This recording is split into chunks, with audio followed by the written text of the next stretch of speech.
ایک ہزارہ کمیونٹی کا ایک لیڈر گزرا ہے، وہ ایک وار لارڈ تھا جس کا نام ہے عبدالعلی مزاری۔ عبدالعلی مزاری کا ایک سٹیچو ہے وہاں پہ لگا ہوا تھا، طالبان نے وہ گرا دیا ہے، اس کو توڑ دیا ہے، ہٹا دیا ہے۔ اس کے اوپر بھی بہت واویلا ہوا ہے۔ یہ وہی جگہ ہے بامیان جہاں پہ کسی وقت 1500 سال پہلے بدھا کے 2 سٹیچوز مجسمے نکلے تھے، بہت بڑے دیو ہیکل تھے وہ، اور انہوں نے کہا ہم اس کو تباہ کریں گے، یہ بت پرستی کی ایک علامت اور نشانی ہے، اور لوگوں نے، دنیا بھر کے لوگوں نے کہا تھا کہ اس کو نہ توڑیں، بڑا شور مچایا تھا مغربی میڈیا نے، اور یہ بھی کہا تھا کہ آپ اس کو ایک طرف ترازو میں رکھ لیں اور دوسری طرف سونا رکھ لیں، جتنا بنتا ہے وہ لے لیں، یہ سٹیچوز ہی ہمیں دے دیں۔ لیکن انہوں نے 1 روپیہ نہیں لیا اور اس کو پاش کر دیا ان بتوں کو۔ اسی جگہ پہ یہ سٹیچو عبدالعلی مزاری کا، اس کی تصویریں بھی آ گئی ہیں، آپ بھی ابھی دیکھ رہے ہوں گے ویڈیو میں کہ اس کو انہوں نے توڑ دیا ہے۔ تو جلال آباد میں جو ایجیٹیشن ہوا ہے اس میں فائرنگ ہوئی ہے، تو 3 لوگ بھی جو ہے وہ ہلاک ہو گئے ہیں، زخمی بھی درجن بھر سے زیادہ ہوئے ہیں۔ اسی طرح 3 ڈسٹرکٹ اور ہیں پنجشیر کے قریب جو اینٹی طالبان لوگوں نے لڑائی کے بعد ان سے لے لیے ہیں، اور میڈیا یہ بتا رہا ہے کہ اس میں 40 طالبان جو ہیں وہ بھی ہلاک ہو گئے ہیں۔ تو اس طرح کی باتوں کو وہ اس طرح بڑھا چڑھا کر بیان کر رہے ہیں کہ وہ جو امن لانا چاہتے تھے طالبان، اور وہ جس کام کی وہ بات کر رہے ہیں وہ نہیں ہو رہا، اور عورتوں کو یہاں پہ تحفظ نہیں ہے۔ وہاں کی ایک فلم ڈائریکٹر ہے کوئی، وہ اور کوئی کراٹے کی چیمپئن ہے، اسدی نام کا ہے اس کا، وہ وہاں سے بھاگنے کی کوشش کر رہی ہیں اور وہ اس کے اوپر احتجاج کر رہی ہیں اور خوف زدہ ہیں۔ اس طرح کی بہت ساری باتیں، میں ایک ایک کر کے آپ کو جواب دے دیتا ہوں۔ پہلی بات یہ ہے کہ افغانستان کو پاکستان جیسی نظریاتی اسٹیٹ تو تھی نہیں۔ 1703 سے لے کر آج کے دن تک لگ بھگ 25-26 سے زیادہ اس کے فلیگز تبدیل ہو چکے ہیں۔ تو وہ جو ایک قوم کا ایفیلیشن، جس طرح پاکستانی قوم کا ایفیلیشن پاکستان کے پرچم سے ہو سکتا ہے، اس طرح کا ایفیلیشن ان کے ساتھ نہیں ہے۔ ابھی حال ہی میں جو لاسٹ جس پرچم کے تبدیل ہونے کے اوپر کچھ عناصر افغانستان میں واویلا کر رہے ہیں، وہ پرچم تو حامد کرزئی نے جو ہے متعارف کروایا تھا۔ تو کمیونسٹ آئے تو انہوں نے اپنا علیحدہ پرچم دے دیا، برطانیہ آیا انہوں نے اپنا علیحدہ دے دیا، اس کو بنا دیا۔ اس پہ کوئی کنسنسس تو تھا ہی نہیں قوم کا کہ یہ ہونا چاہیے، اسی وجہ سے یہ ایک نہیں ہے۔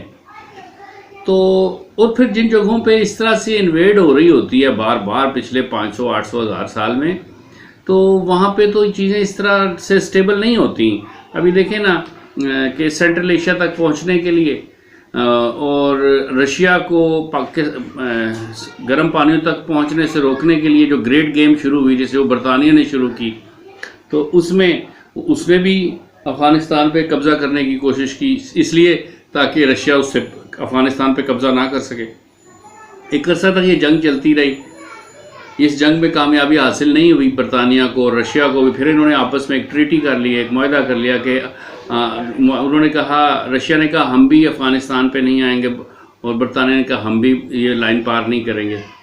پھر جب انہوں نے اس کو آزاد کیا 1919 میں، تو وہ انگریزوں کا پرانا فارمولہ جسے وہ کہتے ہیں ڈیوائیڈ اینڈ رول، تو جو پشتون بہت سارے آباد ہیں وہاں پہ افغانستان میں، اور ان سے زیادہ کی آبادی یہاں پاکستان میں ہے پشتونوں کی، تو انہوں نے ایک ڈیورنٹ لائن بنا دی کہ افغانستان کو جب تقسیم کیا، اس بارڈر کو بنایا، تو پٹھانوں کو تقسیم کر دیا تاکہ یہ کبھی بھی کوئی ایسی علیحدہ سے کوئی بڑی پولیٹیکل فورس نہ بن سکیں، اور یہ ڈیوائڈ ہی رہیں آپس میں۔ یہ اور بات ہے کہ اس ڈیورنٹ لائن کو نہ افغانیوں نے کبھی مانا، نہ ہماری طرف کے پشتونوں نے مانا، اور اس کو وہ کھلے عام جیسے گھر کے آنگن میں گھومتے ہیں، ادھر سے ادھر آتے جاتے رہے افغانستان اور پاکستان، آخری وقت تک جب تک وہاں پہ فینس نہیں لگ گئی یہی کچھ ہوتا رہا۔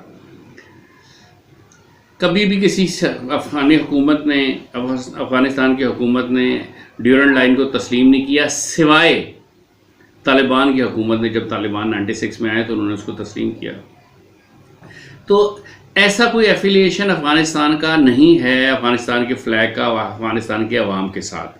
یہ ایک پلی لے لی ہے انہوں نے جس کی وجہ سے ایسے کیا ہے، ورنہ اور کوئی ایسی بات نہیں۔ اور جھنڈے کنٹروورشل ہوتے رہتے ہیں، دیکھیں نا ابھی انڈیا میں بھی جھنڈا کنٹروورشل ہے، لوگ بات نہیں کرتے، میڈیا پہ یہ بات آتی نہیں ہے، لیکن جو ترنگا ان کا جو جھنڈا ہے اس کو جو بی جے پی والے نہیں مانتے، بی جے پی والے ان کا ایک اورنج کلر کا 2 کونوں والا جھنڈا ہے جس کو وہ کہتے ہیں کہ ہم اس جھنڈے کو ہندوستان کا جھنڈا بنائیں گے۔ تو کنٹروورشل جو جھنڈا کنٹروورشل دنیا میں نہیں ہے وہ پاکستان کا جھنڈا ہے، تو یہ کوئی اتنا بڑا ایشو نہیں۔ دوسرا آپ ڈیموکریسی مانگ رہے ہیں، تو ڈیموکریسی اگر وہاں کے لوگوں نے ایجیٹیشن کیا اور باہر آئے اور ڈیموکریسی جمہوریت مانگ رہے ہیں، جمہوریت کا مطالبہ کر رہے ہیں، تو انہوں نے پھر کوئی جمہوری تحریک کیوں نہیں چلائی وہاں پر؟ لے آتے جمہوریت کو کسی سیاسی پروسیس کے نتیجے میں۔ آپ 2 5 ہزار 7 ہزار 10 ہزار آدمی جو ہیں ان کی وجہ سے تو ملک کے نظام تبدیل نہیں ہوتے۔ اگر انہوں نے سٹرگل کیا ہے تو انہوں نے بہت بڑی قربانیاں دی ہیں، لاکھوں لوگ مر گئے ہیں، ان کے ہاتھوں میں لاشوں کی انبار تھے، ان کی اولادیں، ان کے بچے، ان کی عورتیں، ان کے بوڑھے، ان کے جوان 40 سال شہید ہوئے ہیں، تو انہوں نے قربانی دی، اور قربانی دینے کے بعد جب ان کو فتح حاصل ہوئی ہے تو وہ اب وہ والی حکومت لے کے آئیں گے جو میجورٹی وہ جو لوگ چاہتے ہیں، یا وہ لے کے آئیں گے جو 10 20 ہزار لوگ چاہتے ہیں؟ اس جمہوریت نے تو بیڑا غرق کیا کہ لوگوں کو سمجھ نہیں ہے کہ جمہوریت جو ہے بنیادی طور پہ شرک کی اجتماعی شکل ہے۔ دلیل اس کی ہے کہ اللہ کا فرمان ہے کہ حاکم اللہ صرف اللہ کی ذات ہے۔ جمہوریت کہتی ہے کہ حکومت طاقت کا سرچشمہ عوام ہے، جبکہ طاقت کا سرچشمہ اللہ کی ذات ہے۔ تو یہ تو آپ شرک کر رہے ہیں نا، تو اجتماعی شرک کی پہلی انسانی تاریخ میں پہلا تصور ہے جمہوریت، اس سے پہلے تو تصور نہیں تھا اجتماعی شرک کا۔ تو اسلام تو اس کو نہیں مانتا، اس لیے طالبان بھی اس کو نہیں مانتے۔ دوسرا یہ جو زہر ہے، اب یہ میں ایک پشتون کا انٹرویو دیکھ رہا تھا کسی مغربی چینل پہ، اس نے کہا کہ ہمیں طالبان کا اسلام نہیں چاہیے، ہمیں آپ مار دو، پورا بسٹ مارو کلاشنکوف کا، 30 کی 30 گولیاں ہمارے میں اتارو، لیکن ہم مرنا چاہتے ہیں، ہم یہ نہیں چاہتے ہیں کہ یہ والا طالبان کی حکومت آیا اور وہ اپنی مرضی کا اسلام نافذ کر رہی ہیں آپ۔ تو یہ کسی ایک آدمی کے کہنے سے تو نظام تبدیل نہیں ہوتے۔ دوسرا جو 3 ارب ڈالر سے زیادہ کی جتنی بھی انویسٹمنٹ کی ہے انڈیا نے، وہ جو امریکہ نے یہاں پہ انویسٹمنٹ کی ہے اور جو اتنا عرصہ رہا ہے، تو اس نے وہاں پہ بہت لوگوں کو پولرائز کر دیا ہے، ان کے ذہنوں میں بہت زہر بھر دیا ہے، اور ان کے بنیادی خیالات کو تبدیل کرنے کی کوشش کیا، تو کچھ لوگ ایسے ہیں جنہوں نے اس کے اثرات کو قبول کر لیا ہے۔ اس لیے یہ کوئی ایسی بڑی حقیقت نہیں ہے۔ دوسری بات آپ آ جائیں، پنجشیر میں انریسٹ ہے تو اوکے، آپ کیا بتائیں، ترکی میں انریسٹ نہیں ہے کردستان کی وجہ سے؟ کیا امریکہ میں انریسٹ نہیں ہے؟ آپ کے انڈیا میں انریسٹ نہیں ہے؟ کیا پاکستان میں MKM کی وجہ سے انریسٹ نہیں رہا ہے؟ کیا پاکستان میں PTM کی وجہ سے انریسٹ نہیں رہا ہے؟ کیا پاکستان میں بلوچستان لبریشن آرمی کی وجہ سے انریسٹ نہیں رہا ہے؟ تو اس کی وجہ سے پھر کیا پاکستان کا طرز حکومت تبدیل ہو گیا؟ ایسا تو نہیں ہوا نا۔ تو یہ انریسٹ اور اس طرح کی چیزیں چلتی رہتی ہیں، اور پھر بین الاقوامی جو پلیئرز ہوتے ہیں، انٹرنیشنل پلیئرز، وہ بھی اتر آتے ہیں بیچ میں۔ ابھی پنجشیر لینڈ لاک ایک جگہ ہے اور وہاں پہ اس کی کوئی ایسی بڑی حیثیت حقیقت بھی نہیں ہے، تو اب اس کو کوئی انٹرنیشنل بارڈر بھی اس کو نہیں لگتا، کوئی بہت بڑی ایڈ بھی وہاں پہ اسلحہ کی شکل میں پہنچ نہیں سکتی ہے۔ تو نیگوسیشنز کے ذریعے اور مختلف چیزوں کے ذریعے اس کو حل کیا جا سکتا ہے، یہ تو زندگی میں چلتا ہے۔ آپ کوئی ایسا ملک دکھائیں جہاں پہ مکمل طور پہ امن ہو، آپ دکھا سکتے ہیں؟ کیا آپ کہہ سکتے ہیں نیو یارک میں مکمل طور پہ امن ہے؟ نہیں ہے نا بھائی۔ تو یہ جو نہیں ہے تو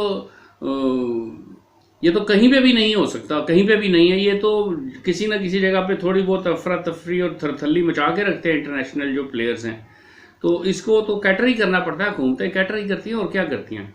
باقی رہ گیا بمیان میں عبدالعلی مزاری کے اسٹیچو کو توڑنا، اس کو بڑا بڑھا چڑھا کر انڈیا بیان کر رہا ہے اور بہت زہر اگل رہا ہے اس کے اوپر کہ جی وہ سب سے زیادہ خطرے میں جو ہے نا وہ ہزارہ کمیونٹی ہے، اور ہزارہ کمیونٹی کو کیا خطرہ ہے؟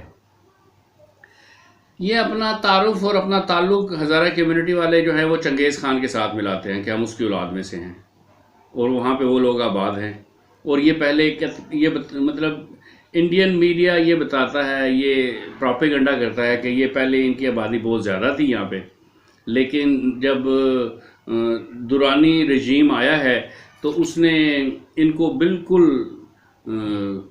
50% سے زیادہ لوگوں کو قتل کر دیا اور ان سب کو پہاڑوں کی طرف دھکیل دیا، کیونکہ وہ جو زمین تھی وہ سیدھی تھی اور وہ زرعی زمین تھی اور وہاں پہ وہ زمین کی اہمیت بہت زیادہ تھی، اور اس نے اس لیے ان کو مار دیا۔ بہت ظلم ستم ہوئے ہیں ان کے اوپر، بڑی قیامتیں ٹوٹی ہیں، ختم تو نہیں ہوئے، ابھی بھی موجود ہیں۔ یہ ایک افغانستان کی ایتھنیسٹی ہے۔ وہ ایتھنیسٹی کیا ہے کہ وہاں پہ لسانی گروہ ہیں۔ لسانی گروہ سے مراد جو خاص زبان بولنے والے ہیں، پشتون وہاں پہ 42% ہیں، تاجک 27% ہیں، اور یہ جو ہزارہ کمیونٹی ہے یہ وہاں کی آبادی کا 8-10% ہے۔ تو 8-10% 90% کے حقوق کو تو نہیں اویل کر سکتی، انجوائے کر سکتی۔ ان کی پریویلیجز تو وہ 42 والی جو پریویلیجز ہے وہ انجوائے کریں گے۔ تو کوئی ایسا بڑا خطرہ بھی نہیں ہے وہاں پہ۔ طالبان کسی طور پہ بھی شیعہ کمیونٹی کے خلاف نہیں ہے، نہ ہی وہ ہزارہ کمیونٹی کے خلاف ہیں، نہ ہی وہ اس کو ختم کرنا چاہتے ہیں۔ ان کے اوپر الزام ہے جی کہ عبدالعلی مزاری کو جو ہے وہ قتل بھی انہوں نے کیا تھا۔ تو عبدالعلی مزاری کون تھا یہ پتہ ہے کسی کو؟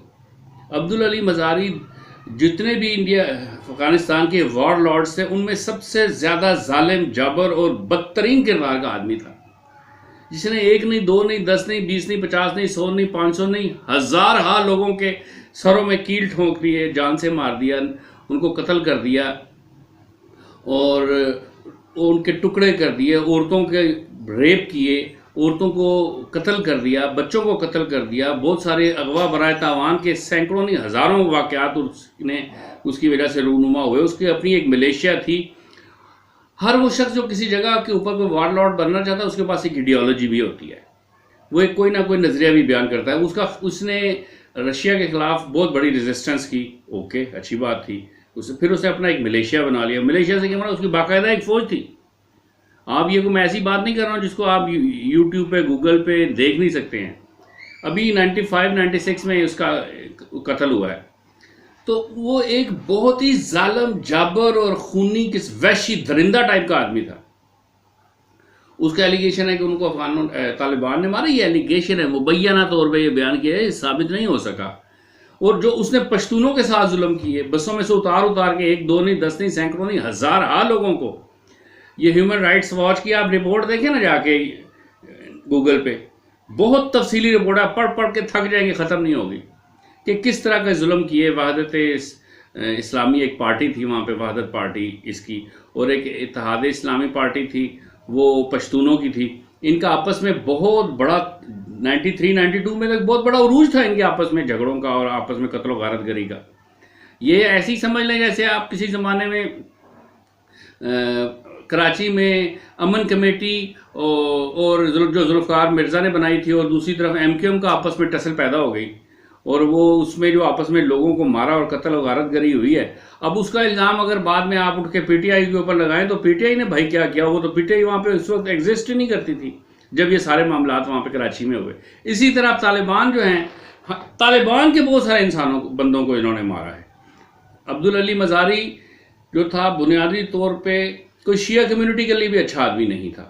وہ شیعہ مذہب تو یہ نہیں کہتا کہ جو دوسرے نظریے اور عقیدے کے لوگ ہیں یا دوسری ایتھنیسٹی رکھتے ہیں، جن کی اپنا ایک ذاتی علیحدہ سے زبان اور تشخص ہے اور ان کی قوم کوئی اور ہے، وہ کسی اور اینتھروپولوجی کے پوائنٹ آف ویو سے کسی اور انسانی گروہ سے تعلق رکھتے ہیں، ان کو جان سے مار دو، ان کی عورتوں کو ریپ کرو، ان کے سروں میں کیل ٹھونک دو، ان کا مال اسباب چھین لو، ان کو اغوا برائے تاوان کے کیسز میں تاوان وصول کرنے کے بعد بھی مار دو۔ ایسا یہ سب کچھ عبدالعلی مزاری نے کیا ہے۔ عبدالعلی مزاری بہت بڑا ڈکٹیٹر آدمی تھا، بہت ظالم اور جابر، اور اس کے دل میں، اس کے سینے میں دل کی جگہ پہ ماربل کا ٹکڑا تھا کوئی، تو وہ قتل ہو گیا۔ تو وہ کوئی مسیحا تو نہیں تھا، نہ وہ آپ کی ہزارہ کمیونٹی میں کوئی مسیحا تھا۔ آپ عبدالعلی مزاری کو اگر انڈیا جو ہے وہ ولی بنا کے پیش کرنا چاہتے ہیں اور کوئی بہت بڑا تھنک ٹینک بنا کے پیش کرنا چاہیے تو ایسا نہیں ہے۔ وہ ٹھیک ہے، وہ فیڈریشن میں یقین رکھتا تھا کہ ایک وفاق ہونا چاہیے، اور جو جس علاقے کی کمیونٹی ہے اس کے پاس جو اپنا علاقہ ہے اس کے اوپر اسی کی حکومت ہونی چاہیے، کیونکہ ایسا کرنے سے ہی تو عبدالعلی مزاری کو وہاں کی حکومت مل سکتی تھی، اس لیے وہ اس نظریے کو مانتا تھا۔ اس کی داستان بہت لمبی ہے۔ دوسری بات یہ ہے کہ اگر طالبان نے اس مجسمے کو گرایا تو بھائی ایک بات سمجھ جائیے، مجسمہ رنجیت سنگھ کا ہو یا مجسمہ عبدالعلی مزاری کا ہو، یہ دونوں مجسمے بنانا اسلام میں شرعاً حرام ہے. جب بدھا کا ہی نہیں چھوڑا طالبان نے مجسمہ، تو کس طرح عبدالعلی مزاری کا اسٹیچو چھوڑا جا سکتا؟ اصل بات یہ ہے کہ امریکہ نے اس کے ساتھ مل کر، اشرف غنی کے ساتھ مل کر، یہ تھوڑا عرصہ پہلے یہ بنایا تھا، یہ مجسمہ، یہ اسٹیچو بنایا تھا. کیوں یہ مونومنٹ کیوں بنایا؟ وہ یہ چاہتے ہیں طالبان کے جہاں جہاں دشمن جنہوں نے کبھی ریزسٹ کیا تھا طالبان کے خلاف، ان سب کو کسی نہ کسی شکل میں ان کی اینٹی کو زندہ رکھا جا سکے، اور اس کے ذریعے بعد میں کسی زمانے میں فتنہ کیا جا سکے اگر یہ لوگ کنکر کر جائیں اور حکومت بنا لیں. تو یہ ایک سوچی سمجھی سازش کے تحت یہ سب کچھ ہوا. ان کو پتا تھا، یہ امریکن CIA کو پہلے سے معلوم تھا، MI6 کو معلوم تھا، نیٹو کو معلوم تھا کہ اگر کبھی بھی ایک دن کے لیے بھی حکومت آ گئی طالبان کی تو وہ اسٹیچو کو ضرور توڑ دیں گے، اور جب اس کو توڑیں گے تو اس کی وجہ سے اختلاف پیدا ہوگا، اور جب اختلاف پیدا ہوگا تو یہ ڈیفیم اور نوٹوریس ہو جائیں گے دنیا میں، ہم ان کو میڈیا میں ذلیل کریں گے. یہ تو ایک پلان تھا. تو اس کی بھی کوئی ایسی حیثیت اور حقیقت نہیں ہے. اب ایک اور بات، یہ زیادہ تکلیف تو امریکہ سے زیادہ تکلیف تو انڈیا کو ہو رہی ہے. تو کوئی وجہ نہیں ہے انڈیا کی تکلیف ہونے کی. وہاں پہ کون سے ہندو آباد ہیں افغانستان میں؟ آپ کے 17 کونسلیٹ تھے وہ ختم ہو گئے، اور کیا ہے آپ کا وہاں پہ؟ آپ کے 400 پروجیکٹس تھے، آپ خود ہاتھ نکال کے چلے گئے، انہوں نے تو ویلکم کیا کہ آؤ پورے کر لو اپنے پروجیکٹس. آپ کی $300 ارب کی انویسٹمنٹ وہاں پہ ڈوبی ہے، آپ نے وہاں پہ ڈیم بنائے ہیں؟ نہیں بناتے، لے جاؤ اٹھا کے وہاں سے اپنا ڈیم، نہیں چاہیے طالبان کو. تو اب آپ توپوں کا رخ بھی ادھر کر دیں گے، اور سارے سیٹلائٹ بھی آپ افغانستان پہ لگا دیں گے. طالبان کو آج کھانسی ہوئی ہے، آج انہوں نے ایک آنکھ میں سرما لگایا، ایک آنکھ میں سرما نہیں لگایا، یہ تو کوئی خبر نہیں ہے بھائی. آپ یہ بتائیں، آپ ہزارہ کمیونٹی کو بتاتے ہیں خطرے میں ہے، کیا کرناٹکا میں لنگائٹ جو ہیں وہ خطرے میں نہیں ہیں؟ کتنی بڑی آبادی ہے لنگائٹ کی، کتنی بڑی تاریخ ہے ان کی، اور وہ بت پرست نہیں ہیں. آپ نے آج تک 60 سے زیادہ ملاقاتیں کر چکے ہیں آپ کے وفاقی حکومت سے وہ لوگ پچھلے 50 60 70 سال میں. آپ نے ان کو ایک علیحدہ قوم کے طور پہ تسلیم کیا ہے آج تک؟ افغانستان تو پھر ہزارہ کمیونٹی کو علیحدہ قوم کے طور پہ، ایک علیحدہ ایتھنیسٹی کے طور پہ تسلیم کر کے بیٹھا ہوا ہے. آپ نے OBCs کو اور مول نواسی کو اور جو دلت ہیں ان کو بنیادی حقوق دیے ہیں؟ آپ کی 52% OBC آبادی جو ہے وہ OBCs ہیں. OBCs کیا ہیں؟ ادر بیکورڈ سیکٹس کہہ لیں. تو OBCs کو آپ، اور وہ سب ہندو نہیں ہیں، لیکن آپ ان کو زبردستی ہندو بنا دیا آپ نے اپنے آئین کے مطابق. اب آپ آج ریفرینڈم کرائیں تو آپ ٹوٹل جو ہیں وہ انڈیا کی آبادی کا جو ہندو ہے وہ 15-17% بھی نہیں ہے. سب سے چھوٹی مائنورٹی یہ ہے، اور یہ حکومت کر رہی ہے. تو آپ دیں نا، جو لوگ اس بہار میں، اڑیسہ میں، جھارکھنڈ میں، اور آپ کے اتر پردیش میں، اور یہ جو لداخ میں لوگ جو آزادی مانگ رہے ہیں، آپ نے دی ہے ان کو آزادی؟ کتنا بڑا انریسٹ ہے، کتنا بڑا ظلم کیا آپ بجائے پچھلے 70 سال سے جو کشمیر میں آپ ظلم کر رہے ہیں. تو یہ جو انریسٹ ہے اور یہ جو آپ ظلم کر رہے ہیں وہاں کی عوام کے اوپر، وہاں کی ڈیموگرافی تبدیل کر رہے ہیں، وہاں پہ جا کے آپ نے ابھی اس کا سٹیٹس تبدیل کر دیا، اور اب پورے ہندوستان سے لوگ وہاں پہ جا کے زمینیں خرید سکتے ہیں، وہاں پہ آباد ہو سکتے ہیں، وہاں پہ آبادی کا تناسب تبدیل ہو جائے گا اور مسلمان اقلیت میں تبدیل ہو جائیں گے. کیا یہ جو آپ کر رہے ہیں یہ ظلم نہیں ہے؟ افغانوں نے، طالبان نے ابھی آئے ہوئے ان کو 8 دن پورے نہیں ہوئے اور آپ نے جو ہے نا شور مچانا شروع کر دیا ہے. کبھی انڈیا کے اینکرز کو، ان کے میڈیا ہاؤسز کو اپنے بھی گریبان میں بٹن کھول کے جھانکنا چاہیے نا بھائی. کیا آپ لوگ کر کیا رہے ہیں دنیا میں؟ آپ خود سب سے بڑے ظالم ہیں اور دنیا کو کہہ رہے ہیں وہ ظالم، وہ ظالم، ظالم کا آپ نے شور مچا دیا ہے. تو ان باتوں کا اثر طالبان پہ نہیں. طالبان بھائی بہت بڑے نیگوسیٹر ہیں، پوری دنیا سے نیگوسیٹ کر کے وہ بیٹھے ہیں. ساری چنگیز خان، سکندر اعظم، برطانیہ، رشیا، اور پھر اب امریکہ اور نیٹو اور 48 ملکوں کی فوجوں کو شکست دے کے وہ لوگ بیٹھے ہیں. ان کو آپ نہیں ہرا سکتے، نہ ہی آپ ان کو نظریاتی طور پہ یا پروپیگنڈا کے ذریعے جو ہے وہ شکست دے سکتے ہیں. تو یہ جو میں نے سوال اٹھائے ہیں، کہ ان کا کوئی جواب ہے آپ کے پاس؟ کوئی جواب نہیں ہے. میجر گورو آریہ کے پاس بھی نہیں ہے، اور اس کے علاوہ ویون والی کے پاس بھی نہیں ہے، نہ انڈیا ٹوڈے کے پاس بھی نہیں ہے. لیکن چھوٹی چھوٹی باتیں پتہ نہیں کہاں سے لا کے وہ اکٹھی کر کے بیان کر رہے ہیں اور ایسے سمجھ رہے ہیں کہ پتہ نہیں ابھی کوئی اپسیٹ ہو جائے گا اور ابھی جو ہے نا دوبارہ پہاڑوں میں چل جائیں گے طالبان اور پھر یہاں پہ اشرف غنی جیسی کوئی شخصیت آ جائے گی اور کہیں دیکھو نا میں آ گیا، دیکھو نا جمہوریت کی ضرورت ہے افغانستان کو۔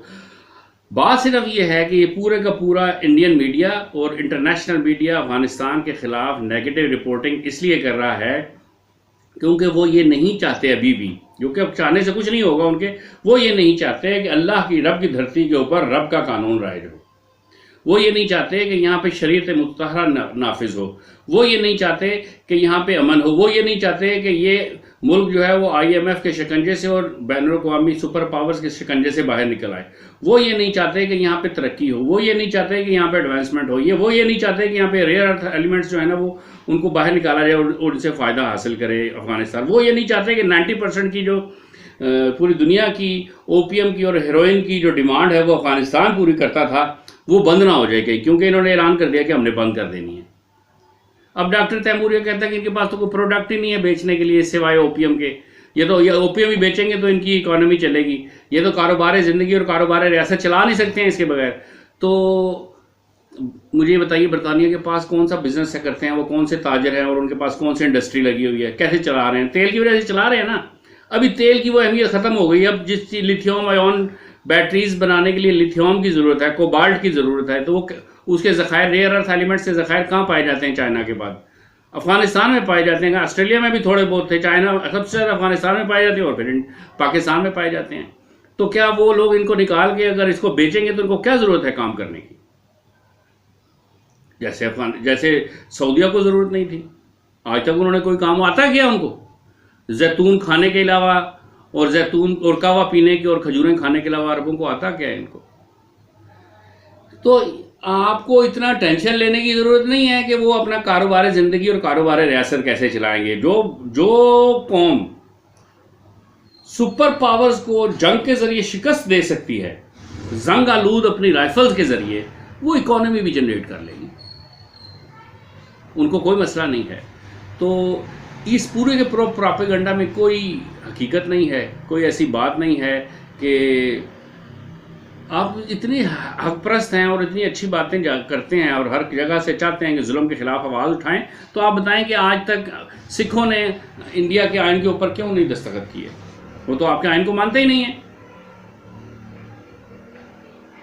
آپ کو پتہ ہے آج کتنا پچھتا رہا ہے سکھ مسلمانوں کے ساتھ ظلم کر کے؟ اب آ کے مسلمان علماء کو ہریانہ میں اور پنجاب، مشرقی پنجاب میں منتیں کرتے ہیں کہ وہ آپ کی مسجدیں جہاں پہ ہم نے سور باندھے ہوئے تھے اور ہم نے اپنا استبل بنایا ہوا تو ہم نے صاف کر دیا، کلیئر کر دیا، وہاں پہ خوشبوئیں لگا دی ہیں، وہاں پہ رنگ روغن کروا دیے، آپ اپنی مسجد اللہ کے واسطے سنبھال لیں، ہمیں ضمیر پہ بڑا بوجھ ہے۔ دیں گے آپ یہ خبر میڈیا پہ؟ نہیں دیں گے آپ یہ خبر۔